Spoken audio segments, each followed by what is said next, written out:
Hi everyone, welcome back to another video from Dr. Rita Sharma, Biology World. And this video is in continuation of Human Health and Disease chapter of Fast Track Revision course, where we are studying bacterial, viral, protozoan, helminthic and fungal diseases. We have already completed 15 important bacterial diseases in human. Let's start the first viral diseases, that is smallpox. Small pox जिसको कि बड़ी माता या चेचक भी कहते हैं. Small pox का जो पैथोजन है ये एक वायरल डिजीज़ है और इसका पैथोजन है वेरियोला वायरस. ये एक डबल स्ट्रैंड डीएनए वायरस है. स्टूडेंट यहाँ मैं आपको पहले ही बता दूँ कि हम जो 16 वायरल डिजीज़ेस पढ़ रहे हैं उनमें से सिर्फ तीन स्मॉल पॉक्स, चिकन पॉक्स और हेपेटाइटिस बी, ये जो डिजीज़ेस हैं ये डबल स्ट्रैंड डीएनए वायरस से होती हैं. बाकी रेस्ट ऑफ द जितनी भी वायरल डिजीजेस बचेंगी वो सभी सिंगल स्ट्रैंड आरएनए वायरस से होती हैं. तो इस स्मॉल पॉक्स बड़ी माता चेचक जिसका नाम है उसका पैथोजन है variola virus, double strand DNA virus है. इसका ट्रांसमिशन एयर ड्रॉपलेट के थ्रू या डायरेक्ट कॉन्टैक्ट के थ्रू या फोमाइट के थ्रू होता है.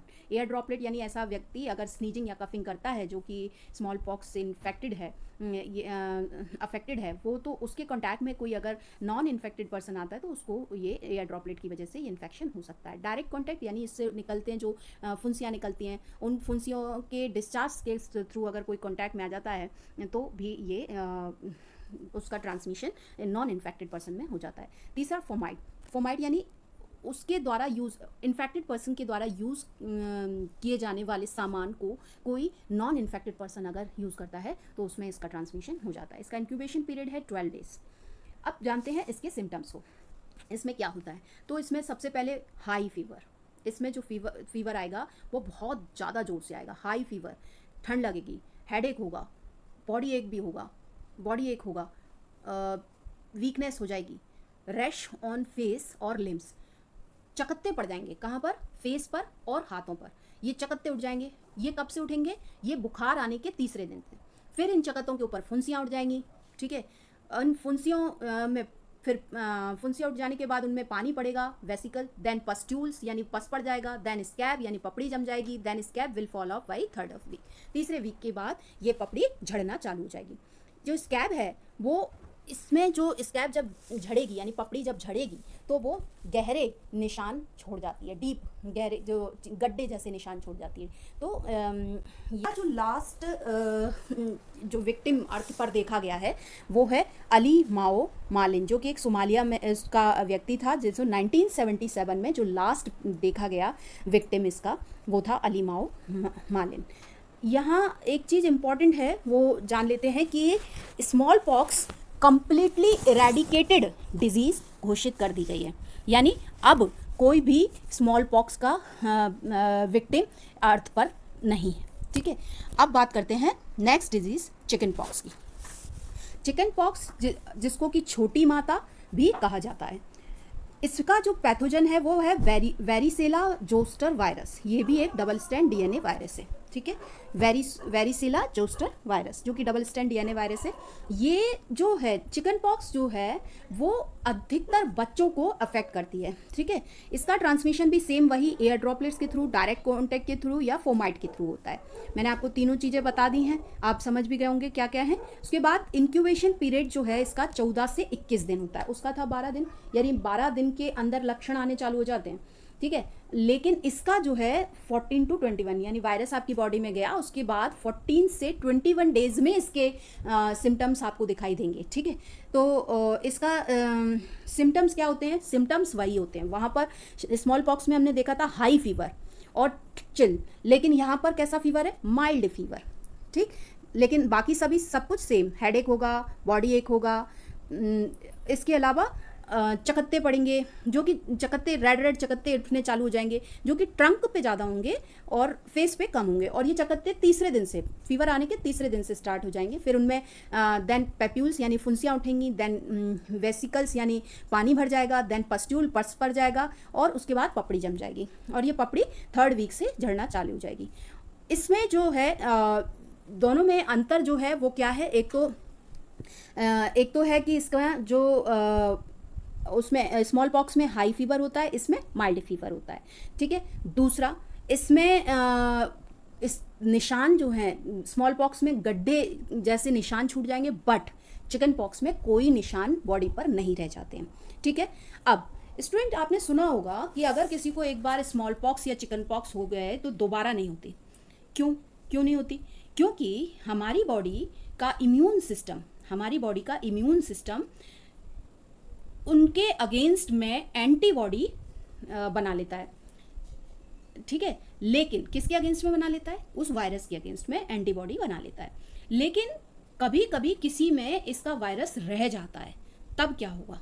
तब इसके लेट कॉम्प्लिकेशंस देखे गए हैं इस वायरस के, और जिसको कि शिंगल्स डिजीज के नाम से जाना जाता है या हर्पीज जॉस्टर के नाम से जाना जाता है। इस जिसमें क्या होता है कि जो छाले होते हैं, जो कि बॉडी पे जो छाले होते हैं वो बहुत ज़्यादा दर्द भरे और बहुत ज़्यादा पस पड़े हुए दर्द भरे होते हैं, और उनमें बहुत दर्द होता है। अगर इन छालों से कोई कांटेक्ट में आ जाएगा तो उसको भी शिंगल्स डिजीज़ हो जाएगी, लेकिन शिंगल्स डिजीज़ हो जाती है। तो इसके लेट कॉम्प्लिकेशन देखे गए हैं हर्पीज जॉस्टर के रूप में। अगर किसी को कोई अगर पेशेंट आता है इस प्रकार का, जो कि मतलब ऐसा है कि स्टर्लिटी का केस है उसके अंदर, तो पहले पूछते हैं डॉक्टर्स उससे कि आपको कभी बचपन में स्मॉल पॉक्स हुआ था क्या, या चिकन पॉक्स हुआ था क्या। तो उससे पता लगा लिया जाता है कि ये कहीं लेट कॉम्प्लिकेशंस की वजह से इसको हर्पीज जॉस्टर तो नहीं हो गया, और हर्पीज जॉस्टर की वजह से ये स्टर्लिटी का केस हो जाता है। ठीक है। अब हम हमने 2 डिजीजेस कवर कर ली, स्मॉल पॉक्स और चिकन पॉक्स को। नेक्स्ट तो अब हम बात करते हैं इन्फ्लुएंजा, या जिसको फ्लू भी कहा जाता है कॉमनली, उसकी। इन्फ्लुएंजा जो है या कॉमन कोल्ड जो है, वो हम कॉमन कोल्ड अलग है, कॉमन कोल्ड जिसको सामान्यतः सर्दी जुकाम को बोला जाता है, इन्फ्लुएंजा है फ्लू। ठीक है। अब हम बात करते हैं इन्फ्लुएंजा की, जो कि एक ऑर्थोमिक्सो वायरस से होता है, जो कि एक सिंगल स्टैंड आरएनए वायरस है। किससे होता है? ऑर्थोमिक्सो वायरस से होता है, जो कि एक सिंगल स्टैंड आरएनए वायरस है। और ये जो है मोस्टली अफेक्ट करता है नोज़ को, थ्रॉट को एंड अपर रेस्पिरेटरी ट्रैक्ट को। ठीक है। नोज़, थ्रॉट और अपर रेस्पिरेटरी ट्रैक्ट्स को ये अफेक्ट कर देता है। इसके सिम्टम में क्या होता है? इसके सिम्टम में या नाक बंद हो जाएगी, गले में दर्द होगा, आवाज़ ख़राब होगी, फीवर हो जाएगा, वीकनेस हो जाएगी, मसल पेन होगा, जॉइंट पेन होगा, बॉडी एक यानी पूरे शरीर में दर्द होगा, नाक से पानी बहने लगेगा। और अगर इसको समय पर ट्रीट ना किया जाए तो ये अपर रेस्पिरेटरी ट्रैक्ट से लोअर रेस्पिरेटरी ट्रैक्ट में यानी नीचे लंग्स में पहुंच जाएगा और निमोनिया या ब्रोंकाइटिस या ईयर इन्फेक्शन क्रिएट कर सकता है। ठीक है। तो इसके प्रिवेंशन क्या है? इसका प्रिवेंशन है कि इसके लिए वैक्सीन अवेलेबल है, तो वैक्सीनेशन कराया जाए। ठीक है। वैक्सीनेशन कराया जाएगा। इसके अलावा इसमें फिर क्या, अगर ये तो वैक्सीनेशन तो बात हो ही गई, लेकिन अगर इन्फ्लुएंजा या फ्लू हो जाता है तो क्या करते हैं? तो हम सिम्टोमेटिक ट्रीटमेंट देते हैं। क्या मतलब है सिम्टोमेटिक ट्रीटमेंट का? सिम्टोमेटिक ट्रीटमेंट का है कि अगर तो बुखार आ रहा है तो बुखार की गोली दी जाएगी, हाथ पैर दर्द हो रहे हैं तो कोई पेन किलर दी जाएगी। ठीक है। वीकनेस फील हो रही है तो कोई मल्टीविटामिन टाइप की दी जाएगी। तो जिस प्रकार की चीज़ें आपकी बॉडी में हो रही हैं उसके अकॉर्डिंग सिम्टोमेटिक, जिस प्रकार के सिम्टम्स हो रहे हैं उसके अकॉर्डिंग ट्रीटमेंट दिया जाएगा। अब बात करते हैं हम कॉमन कोल्ड की। कॉमन कोल्ड जिसका पॉजिटिव एजेंट है राइनो वायरस। कॉमन कोल्ड जिसको सामान्यतः सर्दी जुकाम, जो कि बहुत जल्दी ठीक है, एक्यूट डिजीज़ है, तुरंत 3 से 5 दिन में इसको आराम भी मिल जाता है, 5-7 दिन में। और ये इसका पॉजिटिव एजेंट है राइनो वायरस, जो कि एक सिंगल स्टैंड आरएनए वायरस है। और ये राइनो जो वर्ड है वो जो कि नोज़ के लिए यूज़ होता है, इसलिए इसको राइनो वायरस कहा जाता है। इसका ट्रांसमिशन भी वही सेम एयर ड्रॉपलेट या फोमाइट के थ्रू होगा। यानी अगर कोई भी देखो, आपने देखा होगा कि अगर घर में किसी को सर्दी खांसी हो जाती है, जुकाम हो जाता है, तो मोस्टली पूरा घर अफेक्ट हो जाता है। क्यों? क्योंकि उसके एयर ड्रॉपलेट्स पूरे सभी लोगों के कांटेक्ट में आ जाते हैं, इसलिए व्यक्ति इस पूरे घर को कॉमन कोल्ड उस समय हो जाता है, या फोमाइट उसके द्वारा यूज़ की गई चीज़ों से। इसमें भी क्या होता है, नोज़, थ्रॉट या और अपर रेस्पिरेटरी ट्रैक्ट अफेक्ट होता है, लंग्स अफेक्ट नहीं होते हैं। ठीक है। सिम्टम इसके भी सेम वही इन्फ्लुएंजा वाले सिम्टम है, यानी आपको फीवर आएगा, बॉडी एक होगा, हेड एक होगा, नाक बंद हो जाएगी या नाक बहने लगेगी, वीकनेस फील होगी और गले में दर्द होगा, ये सारी चीज़ें होती हैं। लेकिन ये जो है इसका इंक्यूबेशन पीरियड 3 से 7 दिन का है और ये ठीक भी 7 दिन में हो जाती है। तो एक्यूट डिजीज़ है और हाईली एनसीईआरटी की लाइन है कि हाईली इन्फेक्टेड वायरल डिजीज़ है। ये मतलब बहुत जल्दी इसका इन्फेक्शन एक पर्सन से दूसरे पर्सन को हो जाता है। ठीक, तो अब हमने पढ़ लिया small pox, chicken pox, influenza और कॉमन कोल्ड। अब हम पढ़ेंगे अपनी नेक्स्ट डिजीज़। तो हमारी नेक्स्ट डिजीज़ है मीज़ल्स, जिसका दूसरा नाम है रूबियोला डिजीज़, यानी मिस रूबी जो मैंने आपको बताया था ट्रिक में, ये वही इसको रूबियोला डिजीज़ कहते हैं, इसलिए वहाँ पर इसको रूबी कहा गया था। मीज़ल्स हिंदी में खसरा। ठीक है, ये जो इसका कॉजेटिव एजेंट है, यानी जो ये भी एक वायरल डिजीज़ है और इसका जो कॉजेटिव एजेंट है वो है रूबियोला वायरस, जो कि एक सिंगल स्टैंड आरएनए वायरस है और यह पैरामिक्सो वायरस है। ठीक है, इसका वायरस का क्लासिफिकेशन किया गया orthomyxo virus, paramyxo virus, rhino virus, तो ये पैरामिक्सो वायरस है। ठीक है, ये जो कि मेनली ये भी वही जैसे कि हमारा चिकन पॉक्स बच्चों को सबसे ज़्यादा इफेक्ट कर रहा था, इसी प्रकार से मीज़ल्स यानी खसरा भी जो बच्चों को ही अफेक्ट करता है। इसका ट्रांसमिशन भी सेम वही एयर ड्रॉपलेट के थ्रू, डायरेक्ट कॉन्टैक्ट के थ्रू या फोमाइट के थ्रू होता है। इसका इंक्यूबेशन पीरियड है वो 10 डेज़ है। 7 दिन का बुखार भी इसको कहते हैं, खसरे को 7 दिन का बुखार है। इस इंक्यूबेशन पीरियड 10 डेज़ का है। इसमें सिम्टम्स क्या होते हैं, वही नाक बहने लगेगी, आँखों से पानी आएगा, हल्के गुलाबी कलर के रैशेस डेवलप हो जाएंगे स्किन पे। कहाँ पे डेवलप होंगे, कान के पीछे, फेस पे, और वो धीमे धीमे पूरी बॉडी पे स्प्रेड कर जाएंगे। और इसके साथ साथ फीवर भी आएगा, ये सारी चीज़ होगी, साथ साथ फीवर भी आएगा। फीवर आएगा तो हेडेक भी होगा, हेडेक होगा तो फीवर और हेडेक रहेगा तो वीकनेस भी आएगी। इसको इसके अंदर एक कॉप्लेक्स स्पॉट बन जाते हैं माउथ के अंदर, उसके मुंह में कुछ एक स्पॉट्स जैसे बन जाते हैं मुंह के अंदर, इनको कॉप्लेक्स स्पॉट कहते हैं। इसकी वैक्सीन अवेलेबल है और वैक्सीन है ट्रिपल वैक्सीन है MMR, जो कि 3 डिजीज़ के लिए दी जाती है, मीज़ल्स, मम्स और रुबेला। तो जहाँ पर मैं जब मम्स और रुबेला आपको बताऊंगी तब भी इसी वैक्सीन के बारे में बताऊंगी, क्योंकि यही एक वैक्सीन है जो कि एक ट्रिपल वैक्सीन डोज है जो कि इन तीनों डिजीज़ के लिए दिया जाता है। अब बात करते हैं हमारी नेक्स्ट डिजीज़ रुबेला या जर्मन मीज़ल्स जिनको कहते हैं। ठीक है, रुबेला, रूबी से ही 2 हैं, एक तो रूबियोला जिसका हमने मीज़ल्स पढ़ा, जिसका दूसरा नाम है मीज़ल्स, और ये है रुबेला। ये रूबियोला नहीं है, ये रुबेला है। ठीक है, इसको जर्मन मीज़ल्स भी कहते हैं। इसका पॉजिटिव एजेंट है रुबेला वायरस। इसका पॉजिटिव एजेंट है रुबेला वायरस, जो कि एक सिंगल स्टैंड आरएनए वायरस है। ट्रांसमिशन सेम वही कथा कहानी, एयर ड्रॉपलेट से या डायरेक्ट कॉन्टैक्ट से या फोमाइट से। इसके सिम्टम्स जो हैं वो बिल्कुल इसके सिम्टम्स मीज़ल्स जैसे ही होते हैं, यानी वही नाक बहेगी, आंखों से पानी आएगा, बुखार भी आएगा, बॉडी पे रैशेस भी होंगे, पूरे कान के पीछे, फेस पर, पूरी बॉडी पर स्प्रेड होते हुए पिंकिश रैशेस भी होंगे।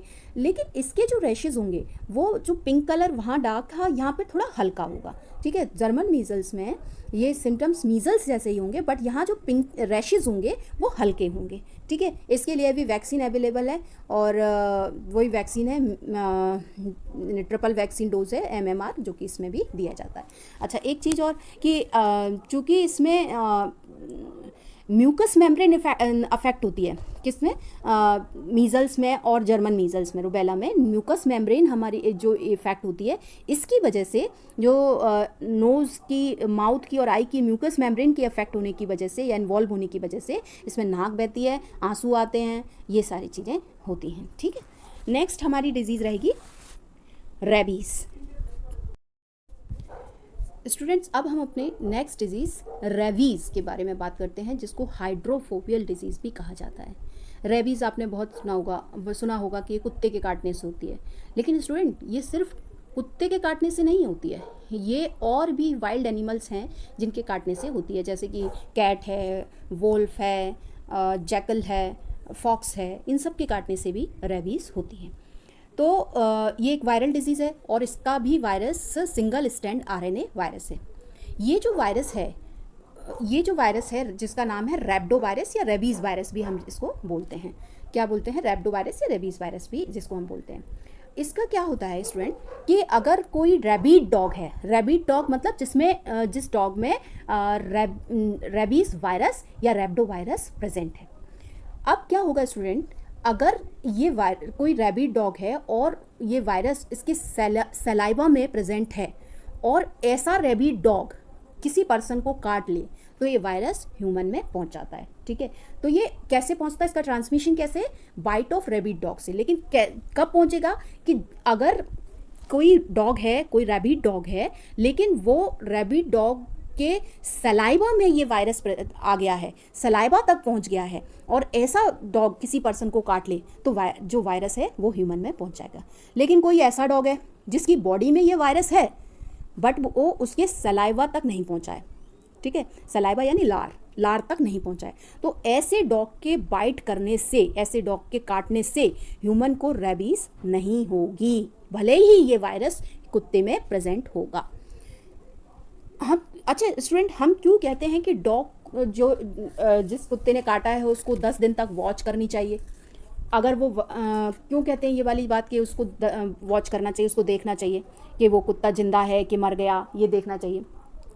अगर वो वायरस उस कुत्ते के सलाइवा में, मान लीजिए उस कुत्ते ने काटा है और अगर वो वायरस उस कुत्ते के सलाइवा में है तो वो पूरी बॉडी में फैल चुका है। इसका मतलब वो वायरस उसके पूरी बॉडी में फैल चुका है, यानी उसका सेंट्रल नर्वस सिस्टम अफेक्ट हो चुका है। ऐसा कुत्ता 10 दिन के अंदर मर जाएगा, ये निश्चित है। ठीक है, यानी ये पहचान है कि अगर ऐसा कुत्ता 10 दिन में मर रहा है तो वायरस उसके सलाइवा में था, यानी उस इंसान को रेबीज होने का खतरा है जिसको उस कुत्ते ने काटा है। और अगर कुत्ता नहीं मरा, यानी वायरस सलाइवा तक नहीं पहुंचा था, यानी इंसान को रेबीज होने का खतरा नहीं है। समझ में आया स्टूडेंट? क्लियर हुआ आपको कि अगर वायरस सलाइवा तक पहुंच चुका है और ऐसे कुत्ते ने अगर पर्सन को काटा है तो उस पर्सन में रेबीज होने का खतरा है। और हम कहते हैं अगर ऐसा कुत्ते में अगर 10 दिन के अंदर वो कुत्ता मर जाता है, क्योंकि सलाइवा तक जब पहुंच चुका होता है तो इसका मतलब वो उसके सेंट्रल नर्वस सिस्टम तक भी पहुंच चुका होता है और उसने सेंट्रल नर्वस सिस्टम को इफेक्ट कर दिया, यानी 10 दिन में कुत्ता मर ही जाएगा। तो ये उसकी निशानी है। और अगर ऐसे कुत्ते ने काटा है तो रेबीज होने का 100% चांस है। और अगर ऐसे कुत्ते ने नहीं काटा है जिसके जो 10 दिन में नहीं मरा है तो इट मीन्स कि वो इंसान को रेबीज होने का खतरा नहीं है। ठीक है, तो ये थ्योरी है, ये 100% एक्यूरेट थ्योरी है। इसलिए ये कहा जाता है कि आप 10 दिन तक वॉच करो कुत्ता मरा या नहीं। अगर डॉग बाइट करे, अगर अब मान लीजिए ऐसी स्थिति है कि अगर कुत्ते ने काट लिया है तो हमें क्या करना चाहिए? तो अगर कुत्ते ने काट लिया है तो सबसे पहले हम क्या करें, पहले जाएं घर तो सबसे पहले जिस जगह पे काटा गया उसको अच्छे से साबुन से और पानी से धोएं। और उसके बाद अच्छे से साबुन और पानी से धोने से क्या होगा कि अगर मान लो हो सकता है वायरस अंदर बॉडी में ना घुस पाए, इसके लिए हम उसको पहले धोते हैं। और इसके अलावा 5 इंजेक्शन लगवाने पड़ेंगे जो कि सब क्यूटेनियसली पेट में लगते हैं। इनमें से जो सब 5 इंजेक्शन हैं, इनमें से जो पहला इंजेक्शन है वो एक रेडीमेड एंटीबॉडी है उस वायरस के खिलाफ। यानी जैसे वायरस अगर बॉडी में गया है तो उसके अगेंस्ट में रेडीमेड एंटीबॉडी हम इंजेक्शन के रूप में देते हैं। तो जो पहला इंजेक्शन है वो एक रेडीमेड एंटीबॉडी है। बाकी जो दूसरा, तीसरा, चौथा और 5वां इंजेक्शन दिया जाता है वो एक्टिव इम्यूनिटी की तरह दिए जाते हैं। एक्टिव इम्यूनिटी का मतलब है यानी ये हमारे इम्यून सिस्टम को एक्टिवेट करेंगे कि उस वायरस के अगेंस्ट एंटीबॉडी बनाई जाए। ठीक है, तो ये इसकी प्रोसीजर होता है। अब समझते हैं कि इसको हाइड्रोफोबिया डिजीज़ क्यों कहते हैं। हाइड्रोफोबिया का मतलब होता है पानी से डर। ठीक है, तो पानी से डर क्यों लगता है इसमें नर्वस सिस्टम इन्वॉल्व होता है और हमारी नर्व्स जो हैं वो मसल के कॉन्ट्रैक्शन और रिलैक्शन को कमांड करती हैं। जो नर्व्स हैं वो हमारी मसल्स के कॉन्ट्रैक्शन और रिलैक्शन को कमांड करती हैं। अगर नर्वस सिस्टम डैमेज होता है तो मसल्स पैरालाइज्ड हो जाती हैं। मसल्स के पैरालाइज्ड हो जाने की वजह से जो नेक की मसल है वो भी पैरालाइज्ड हो जाती हैं, जिसको हम स्पाज्म कहते हैं। क्या कहते हैं? स्पाज्म कहते हैं। नसों मसल्स के पैरालाइसिस को स्पाज्म कहते हैं। तो नेक की मसल्स पैरालाइज्ड हो जाएंगी, स्पाज्म हो जाएंगी। तो जब अब सबसे ईजी क्या होता है? पानी को निगलना। ठीक है, तो जब ऐसा इंसान निगलने के लिए, स्वेलो करने के लिए कोशिश करता है पानी को, तो चूंकि हमारी मसल्स, सारी मसल्स पैरालाइज्ड हो गई हैं, इसकी वजह से निगलना बहुत कठिन हो जाता है और इवन पानी भी व्यक्ति नहीं निगल पाता, इसलिए वो पानी को देख के भी डरने लगता है। वो अगर पानी को पीने की कोशिश करेगा तो उसको इतना दर्द होगा, इसलिए वो पानी देखकर भी डरने लगता है। तो nervous system out of control हो जाता है व्यक्ति का, और इसकी वजह से उसको एक्सेसिव सलाइ, बहुत ज़्यादा लार आना, कुछ कुछ दिखाई देने लग जाना जो कि है भी नहीं वो दिखाई, हेल्यूसिनेशंस हो जाना, ट्रेमोर्स हो जाना, कोमा में आ जाता है व्यक्ति, और फाइनली अब उसकी डेथ तक हो जाती है। तो स्टूडेंट, इसका जो मैंने आपको पूरा डिटेल बता दिया, ये इसका जो वायरस है वो है रैबिडो वायरस और रेबीज वायरस, जो कि एक paramyxo single strand RNA virus है। ये हमको याद रखने की ज़्यादा ज़रूरत नहीं है। ट्रांसमिशन इसका रैबिड डॉग के काटने से या कोई वाइल्ड एनिमल्स के काटने से होता है। ये 100% फैटल, बहुत इंपॉर्टेंट ये क्वेश्चन भी आता है, this is an 100% fatal disease after symptoms appear. जब सिम्टम आ जाएंगे तो अगर आ गए तो उसके बाद 100% फैटल है, मरना निश्चित है। इंक्यूबेशन पीरियड 10 दिन से लेकर 1 साल तक का भी हो सकता है। इसके सिम्टम्स में पानी से डर लगने लगेगा, painful spasm, choking of throat muscles, unable to swallow even water, पानी भी निगलने में प्रॉब्लम होगी, सीवियर हेडेक होगा, एक्सेसिव सलाइवेशन होगा, हेल्यूसिनेशंस होगा, यानी वो दिखाई देने लग जाएगा जो कि है भी नहीं, कुछ कुछ भी दिखाई देंगे, ट्रेमोर्स होने लगेंगे, चक्कर, अजीब सी स्थितियाँ हो जाएंगी, कोमा में पहुंच जाएगा। और इससे क्योंकि सेंट्रल नर्वस सिस्टम इन्वॉल्व होता है तो इसकी वजह से ब्रेन और स्पाइनल कॉर्ड डिस्ट्रॉय हो जाता है, तो इससे व्यक्ति में दूसरों को काटने की टेंडेंसी डेवलप हो जाती है। ठीक है स्टूडेंट, तो ये था रेबीज और हाइड्रोफोबियल डिजीज, यानी रेबीज जो कि कुत्तों के काटने से होती है उसके बारे में। हम अपने नेक्स्ट लेक्चर में और भी कई इंटरेस्टेड वायरल डिजीजेस को पढ़ेंगे।